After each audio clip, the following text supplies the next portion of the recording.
சாதாரண கட்டிட தொழிலாளர் மகனாகத்தான் உங்களிடத்திலே வாக்குறுதி கொடுக்கிறேன். எத்தனை ஆண்டு காலம் உங்களையும் இன்னும் நம்மையும் ஏமாற்றி ஏமாற்றி இந்த பக்கமும் அந்த பக்கமும் ஒட்டி ஒட்டி உங்களை ஏமாற்றி வாக்குகளை வாங்கி வெற்றி பெற்று இந்த மாவட்டத்தை சீரழித்து வளர்ச்சி விடாமல் வளர்ச்சி பாதையில் கொண்டு செல்லாமல் உங்களை ஏமாற்றி வெற்றி பெற்றுக் கொண்டு இன்றைக்கு திரு ஜோசப் விஜய் அவர்கள் முதலமைச்சரானவுடன் ஒரு பூச்செண்டை கொடுத்துவிட்டு தருமபுரி மாவட்டம் முழுவதும் வெட்கமில்லாமல் பேனர் ஒட்டிக் கொண்டு பாராட்டிக் கொண்டிருக்கிறார்கள். ஏன் எங்களுக்கு இது செய்ய அருகதை இல்லையா? எங்கள் தலைவர் படத்தை வைப்பதற்கு நீங்கள் யார்? நான் அன்று கூறியதே போல சொல்கிறேன், இந்த மாவட்டத்தை விட்டு விடுங்கள். எங்கள் மாவட்டத்துக்கு எங்கள் மக்களுக்கும் இந்த மண்ணுக்கும் நாங்கள் இங்கே வாழ்ந்து கொண்டிருக்கின்ற எங்களுக்கு தான் தெரியும் என்ன செய்ய வேண்டும் என்று.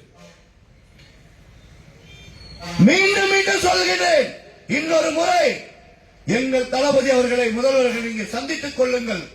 இந்த மாவட்டத்தில் எங்காவது எங்கள் தலைவன் படத்தை நீங்கள் பயன்படுத்தினால் நான் கடுமையாக எச்சரிக்கின்றேன்.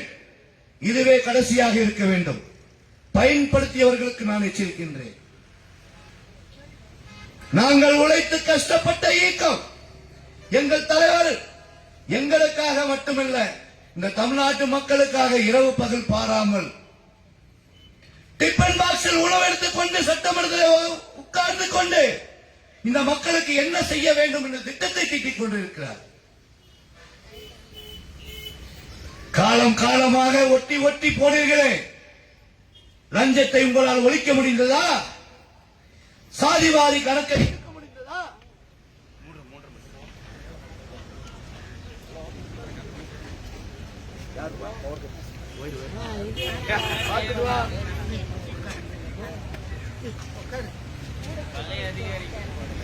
தமிழ்நாடு வரலாற்றிலேயே ஜனநாயக முறைப்படி ஜாதி மதம் பேதம் எதுவும் கிடையாது என்று தமிழ்நாட்டு மக்கள் இன்றைக்கு ஜாதி இல்லை என்று ஜோசப் விஜய் அவர்கள் நிரூபித்து காட்டியிருக்கிறார்கள்.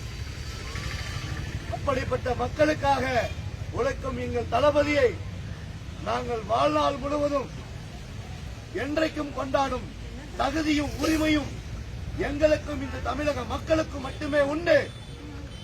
சாதி சாயம் பூசிக்கொண்டு எங்கள் தளபதி வந்து யாரும் ஒட்ட வேண்டாம். கடுமையாக எச்சரிக்கின்றேன். நாங்கள் என்றைக்கும் மக்களோடு மக்களாக ஏழைகளின் தோள் கொடுத்து நிற்பவர்கள் நாங்கள். இப்பவும் சொல்கின்றேன், இந்த மாவட்டத்தின் வளர்ச்சிக்காக நாங்கள் எத்தனை திட்டங்கள் இருக்கிறதோ அத்தனை திட்டத்தையும் தருமபுரி மாவட்டத்தில் கொண்டு வந்து நாங்கள் வளர்ச்சி பாதையில் கொண்டு செல்லத்தான் நாங்கள் போகின்றோம் என்று உறுதி கூறி வாய்ப்புக்கு நன்றி கூறி விடைபெறுகிறேன். நன்றி, வணக்கம்.